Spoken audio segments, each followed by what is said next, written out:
જય શ્રી કૃષ્ણ. આપણે ટૂંકા દાખલામાં 11 જોયેલા, 12મા દાખલાથી શરૂઆત કરીએ. બરાબર. આજે આપણે મોસ્ટ ઓફ બધા દાખલા પૂરા કરવાનો પ્રયત્ન કરીએ. દાખલા નંબર 12 એમ બધું ઈઝી છે. જો વર્ષ 2014માં ઘઉંના ભાવનો દર ક્વિન્ટલના 1600 અને 2015માં ભાવ દર ક્વિન્ટલના 1800 હતા. 2014ના ભાવના આધારે 2015ના ભાવનો સૂચકાંક શોધો અને તેનું અર્થઘટન કરો. બરાબર. હવે અહીંયા તમને 2 વર્ષ આપેલા છે. 2014 ત્યારે ભાવ હતો 1600 રૂપિયા, 2015 ત્યારે ભાવ 1800. હવે તમને શું કીધું? 2015 નો સૂચકાંક શોધો.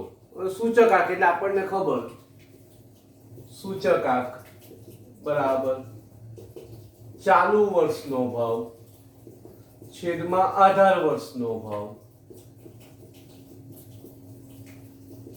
ગુણ્યા 100. ચાલુ વર્ષનો ભાવ કેટલા? આ બેમાં ચાલુ વર્ષ કયું? 2015 1800, આધાર વર્ષનો 1600. કારણ કે એક વર્ષ આધાર વર્ષ હોય ને એક ચાલુ હોય, બરાબર ને?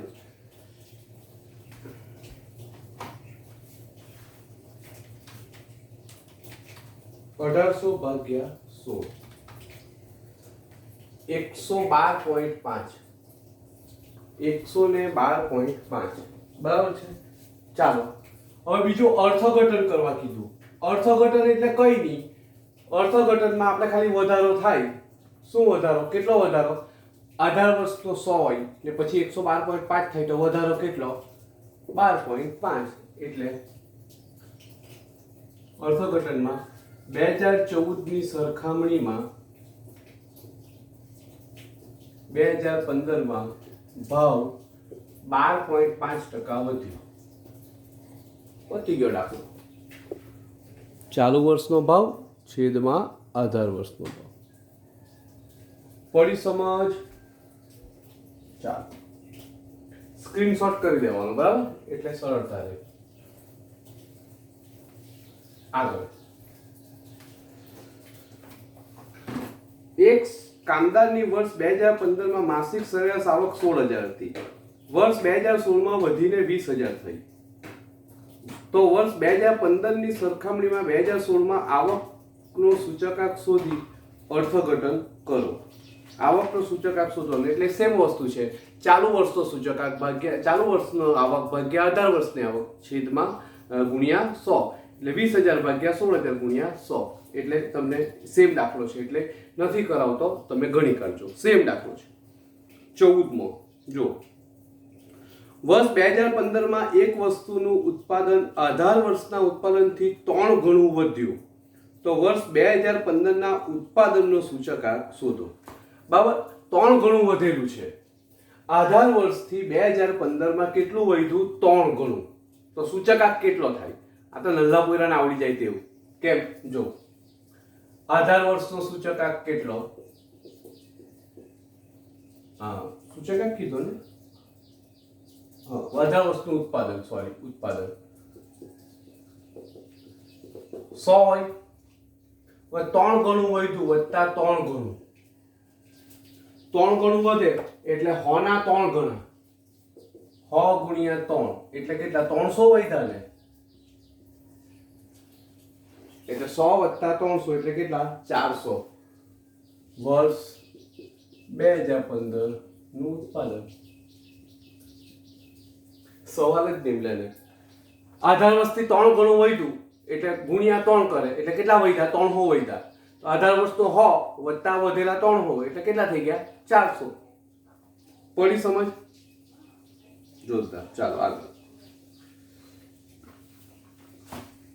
આ દાખલો ગયો વર્ષે પૂછાયો બોર્ડની પરીક્ષામાં. 15મો દાખલો. દાખલો નંબર 15. દાખલો નંબર 15. દાખલો નંબર 15. જો એક વસ્તુનું ઉત્પાદન વર્ષ 2016માં આધાર વર્ષની સરખામણીએ 9/5 ગણું વધ્યું હોય તો વર્ષ 2016નો સૂચકાંક શોધો. સેમ દાખલો છે. જો એક વસ્તુનું ઉત્પાદન 2016માં આધાર વર્ષની સરખામણીએ કેટલું વધ્યું? 9/5 ગણું. તો 2016 નો સૂચકાંક શોધવાનો. તો કઈ વાંધો નહીં લે. તો કે ભાઈ આધાર વર્ષનો સૂચકાંક કેટલો? 100 વત્તા વધારો કેટલો થયો? 9/5 ગણો ને. 9/5 ગણો હોય તો એટલે 100 ગુણ્યા 9/5 એટલે કેટલા થાય? 180 વધ્યા. એટલે 100 વત્તા 180 280 વર્ષ 2016 નો સૂચકાંક. પતી ગયો દાખલો.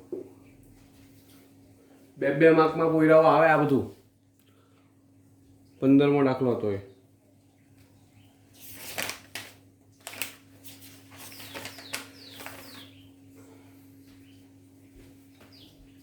પડે છે ને સમજ? ચાલો આગળ.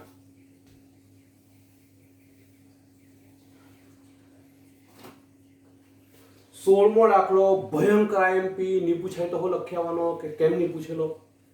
16મો દાખલો બરાબર જોજો. જો 2014 ના વર્ષ માટે મધ્યમ વર્ગના કુટુંબની ખર્ચપાત્ર સરેરાશ માસિક આવક 14,400 હોય અને જો તે વર્ષનો 2014 ના આધારે વર્ષ 2015 નો જીવન નિર્વાહનો સૂચકાંક 115 હોય તો વર્ષ 2015 માં કુટુંબની ખર્ચપાત્ર માસિક આવક કેટલી થવી જોઈએ? બરાબર છે.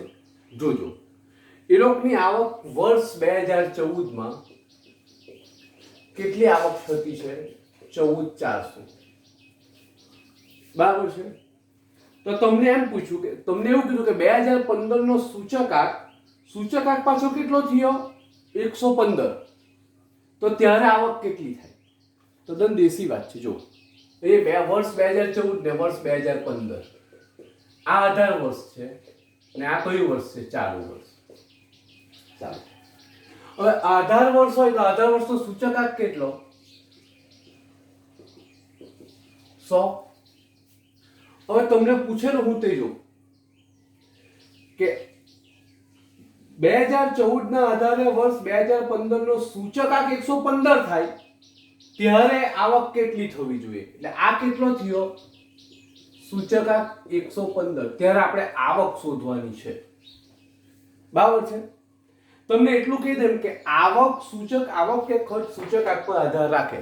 એટલે જેટલો સૂચકાંક વધે એટલી આવક બી વધવી જોઈએ, જેટલો સૂચકાંક ઘટે એટલી આવક બી ઘટવી જોઈએ. આ એક કોમન સેન્સ છે. હવે તમને એમ કીધું કે 2014 માં 14,400 હતું ને હવે સૂચકાંક 2015 માં 115 થઈ ગયો તો ત્યારે આવક કેટલી?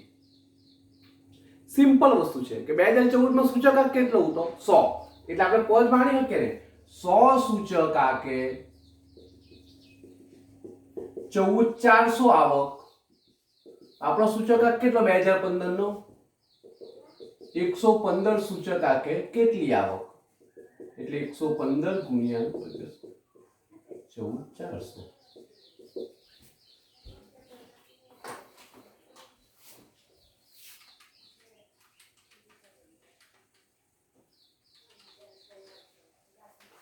₹16,560 2015 ની આવક. કારણ કે આવક સૂચકાંક પર ચાલે. હવે તમે એમ કહે સાહેબ 100 ક્યાંથી લાવલા? તો ભાઈ 18 વર્ષનો સૂચકાંક તો 100 ને. એટલે ટૂંકમાં હોમ મોંઘવારી હતી ત્યારે 14,400 આવક, પણ 115 મોંઘવારી થાય ત્યારે કેટલો આવક? પડી સમજ? ખ્યાલ આવ્યો? ચાલો આપણે આ રીતે જ કરજો. આ સ્ક્રીનશોટ લઈ લેજો. મેં જે તમને અંદર સોલ્યુશનમાં મોકલેલું છે જો કે સાઈડ પર આ કરાવેલું છે, પણ પેલું બ્લુ વાળું જે સોલ્યુશન છે તે કાઢી નાખજો. આ પેન્સિલ વાળું સોલ્યુશન જ કરજો. એટલે કે આ તમને શોર્ટકટ પડે. ચાલો હવે દાખલા નંબર 17 વાંચવો પડે. જો ચાલુ વર્ષના જીવન નિર્વાહ ખર્ચનો સૂચકાંક 18 વર્ષના સૂચકાંકથી 100 થી વધીને 180 થયો હોય અને કામદારની આવક 6,000 થી વધીને 9,000 થઈ હોય તો કામદારની ખરીદ શક્તિ વધી કે ઘટી ને કેટલી?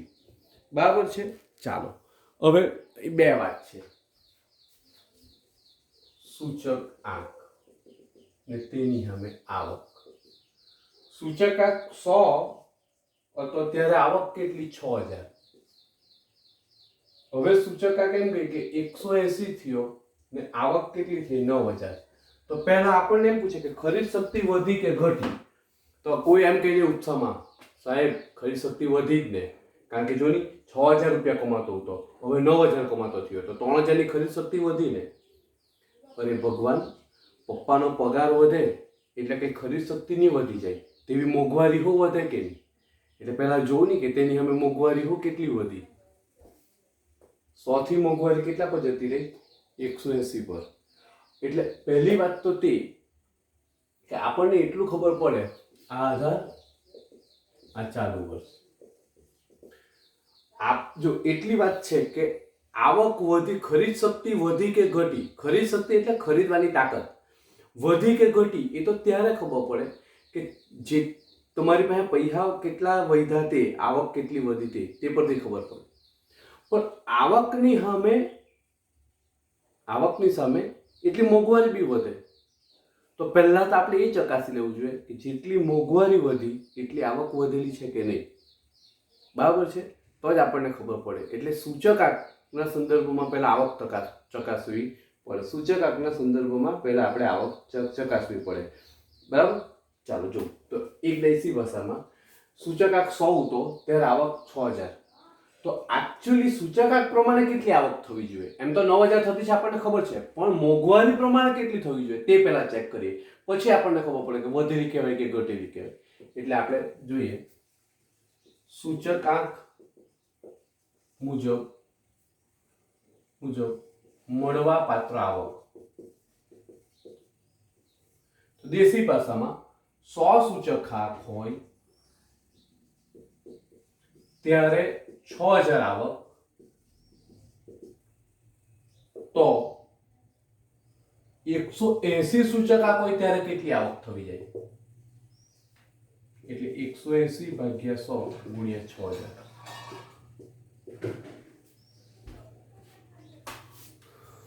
180 ગુણ્યા 60 એટલે 10800.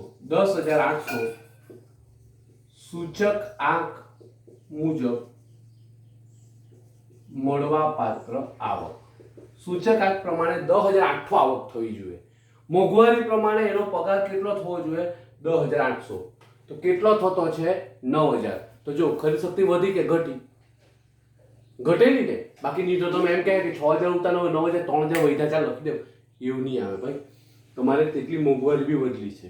એટલે મોંઘવારી પ્રમાણે એની 10800 આવક થવી જોઈએ. તેની જગ્યાએ કેટલી થતી છે?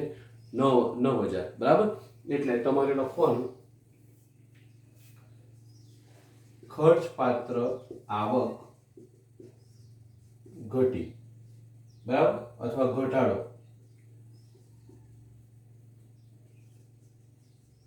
એ લખો હોય તો 10800 થવી જોઈએ, તેની જગ્યાએ કેટલી છે? 9000. એટલે 1800 રૂપિયા ઘટાડો.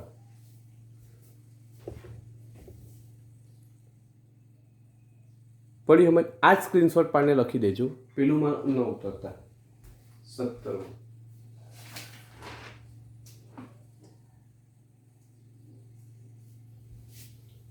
બરાબર? નહીં તો કદાચ તમને નહીં સમજ પડે તો આ રીતે તમે લખી શકો. બીજું જોઈએ તો કે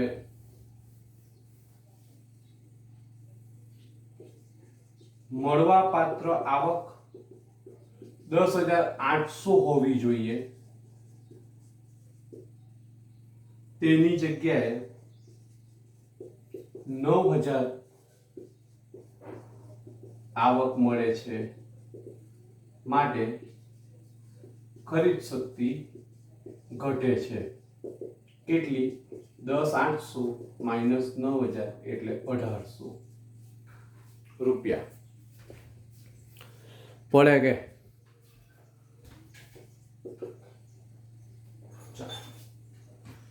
18મો દાખલો એમાંનો જ છે.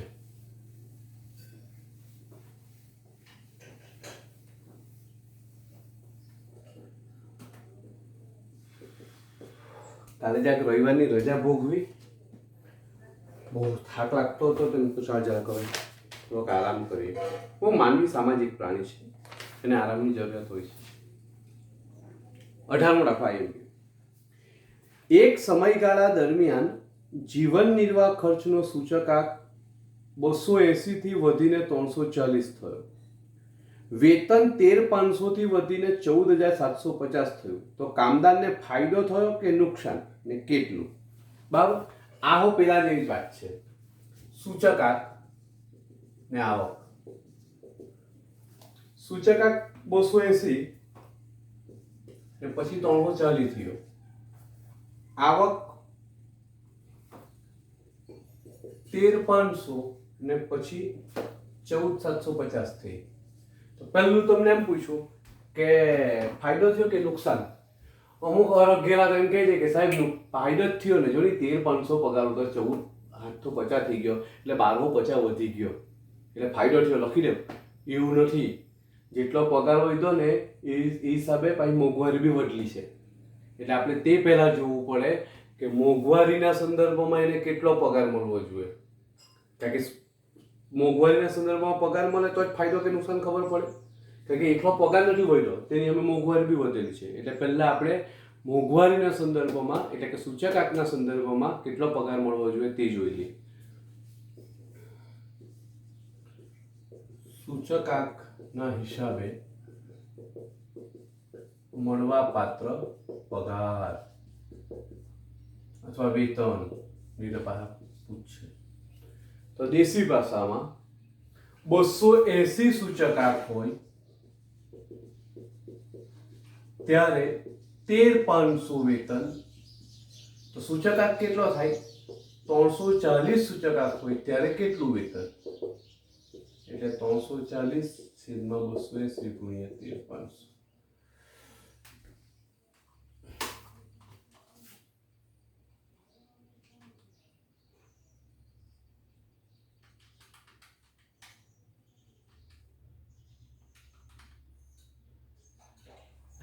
₹16,392.86 વેતન મળવા પાત્ર.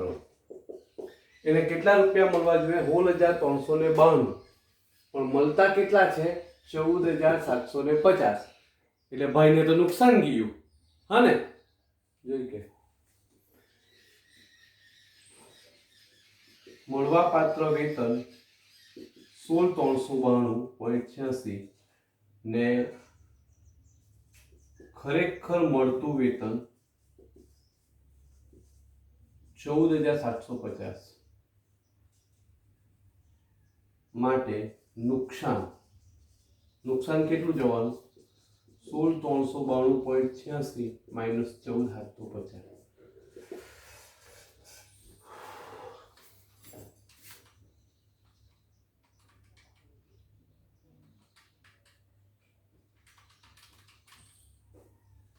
₹1,642.86 નુકસાન.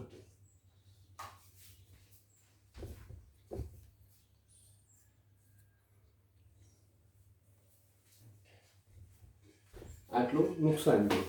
પેલા મને દાખલો હતો.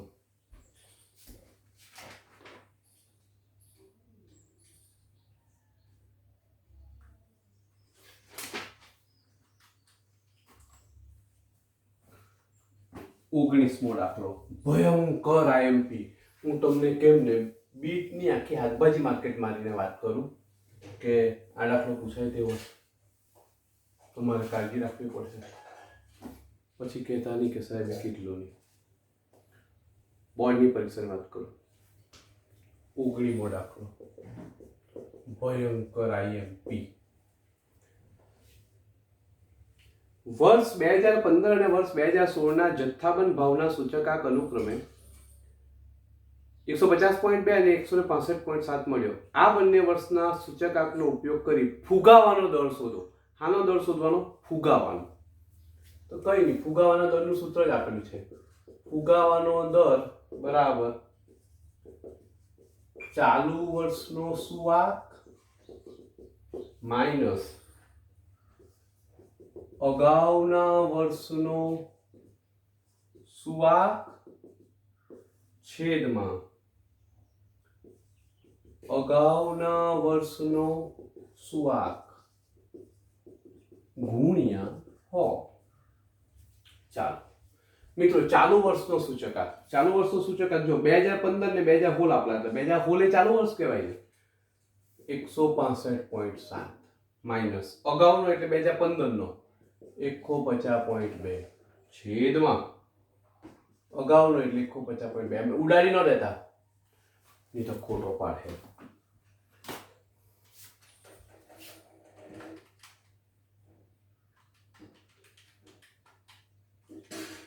પહેલા આવે 15.2 ભાગ્યા 150.2